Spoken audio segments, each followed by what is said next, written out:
months ago, I completed a 75 hard personal finance challenge. And if I'm being completely honest, that actually gave me the discipline I needed to see exactly where my money was going. But now that we're in 2026, I don't need another 75 hard. I need something that I can be doing every single day. So I told myself this year I want to do 365 days of intentional spending, meaning that before I make any type of purchase, I need to be asking myself, is this purchase moving me one step closer to my goal or not? So in today's video, I'm going to be showing you what budgeting really looks like when it's realistic. Let's get right into it. Hey y'all, welcome or welcome back to the channel. If you are new here, my name is Nikki. If you are returning, and welcome back. Now I have my budget workbook in front of me. If you do not have your workbook, grab your workbook. I'm going to link it down below in the description box, and we're going to run through my numbers. So I'm going to pop up on the screen my monthly budget. Y'all know I like to budget by categories, and I always start off with the income. Now I budget my income at the lowest amount that I've ever received. My income for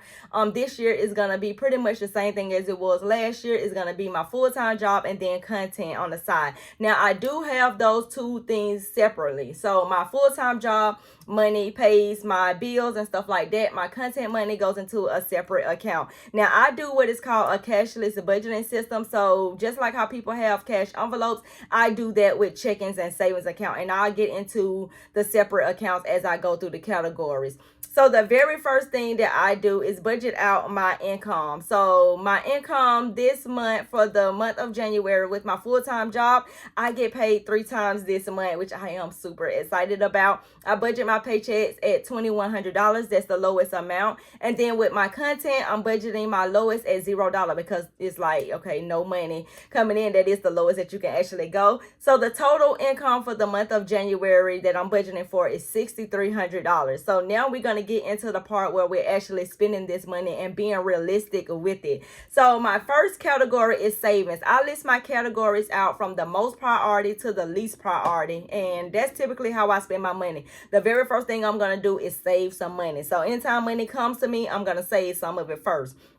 So inside of my savings category, I have retirement, which I'm budgeting $345.45. That has its own account that money goes into directly from my paycheck. Then we have investing. I budget 5% of my paycheck, which is $511.47. My company also matched 5% as well. So that goes into a separate account as well. That money comes out of my paycheck before money is even deposited into my banking account. Then I'm doing Roth IRA. Now, at this point, the money is actually deposited into my main checking account. And inside of that checking account, I'm going to take out $150 and put it inside of my Roth IRA. And I do $50 a pay period because that's just realistic to me. Then the next category is my home categories. I'm going to make sure these bills are taken care of before I start spending any type of money. And the way that I know that those bills are taken care of first is because on the first of the month, I'm going to transfer $1,750 into a bill account. There's going to be a separate checking account outside of the where my main money is. So with the $1,750, that includes my mortgage, that includes my utilities, so water bill, trash bill, the internet, any type of main utilities for this house, that actually goes into a separate checking account, and that comes out on the first of the month.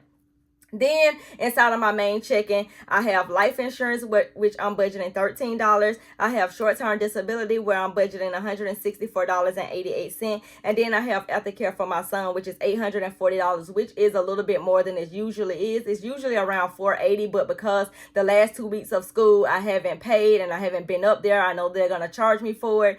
I got to include that amount inside of there. So the total for my home category together is $2,912.88. Now we get into what I call like my variable spending or my spending account. And this is where I take out money for food. So food, I budget bi-weekly. So now everything else is starting to come out as I get paid or whatever. So food, I'm budgeting $300. I'm going to do $150 every single time that I'm paid. And I'm going to take that money out and put it to the side. And when I'm, buying food or when I'm going to the grocery store, that will actually come out of that particular category. The next category is transportation. transportation, and here we're only budgeting for gas because I don't have any emissions and nothing like that coming up. So for gas, usually I budget $60 a week. I usually try to fill up every single Sunday, but I've been noticing that sometimes I have to fill up twice a week. So I put a little bit more inside of there because looking at my budget previous months, I've seen that I've gotten really close to that $240. So instead of me doing $240 for the month, I'm going to do $300 for the month for transportation. Then what I do is not really a zero-based budget, but now I try to figure out what do I have left. Now that my main stuff is taken care of, I take my income and I subtract all of my bills and expenses just to see how much money do I have left, so that now I can start planning out what I want to spend my money on, or whatever. So my income comes up to $6,300, what I'm budgeting for. The expenses come up to $4,519.80, and I'm left with $1,780.20.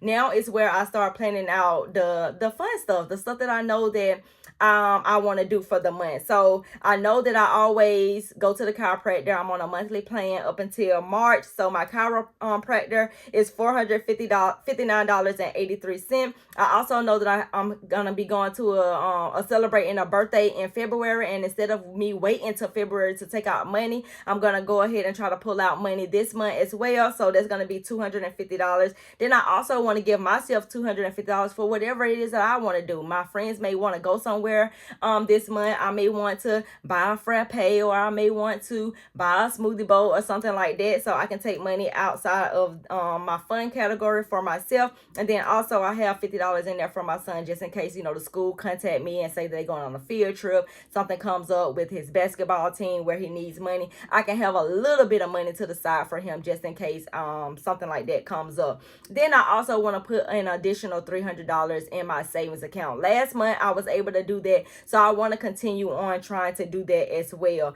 So now when I add everything up, the total of my planned spending comes up to $1,309.83, and I do the same thing all over again, where I take my income and I subtract all of the expenses, and then I subtract all of the planned expenses, and I am left with $470.37 of miscellaneous / unplanned spending. So if anything happens where I get a flat tire, or if anything comes up where I may go over the budget a little bit on the food category, which this year, like I said before, I'm trying to be really intentional with my money. Whatever I say that I want to budget for, that's what I need to be sticking with, and I'm going to try my best to actually do this, and hopefully this unplanned miscellaneous category can pretty much end back up in my savings or in my investing account, because that's where I really want to focus more of my money on, is investing. That's what I want to get, that's what I want to do more of. So that is pretty much how I budget, how I'm setting up my budget for the month of January, and just being realistic. As you can see, I put money in there for myself. As you can see, I put money in there for birthdays, because those are things that that is coming up that you may want to take part in. And instead of waiting till the last minute and spending money that you don't even have, you can go ahead and plan it out now. So if you need a way to see exactly where your money is going, if you need a way to plan out your money, plan out your holidays, plan out the birthdays, plan out all of this stuff, now is a good time to go ahead and get in control of your finances and see exactly where your money is going. I do have a budgeting bundle that includes a budget workbook, a budget spreadsheet, a debt tracker, and a savings tracker. I'm going to be using all of those things. I'm pretty much not going to be using the debt tracker because my debt is already kind of like set in stone. The only two debts I have is just my house and student loans, and my student loans are on the public service loan forgiveness plan, and I just got to wait that out at this point. So that's it for this video. Let me know if this video was helpful, and if you have any budgeting questions, let me know down below so I can create videos on that, and I will see you in the next video. Bye.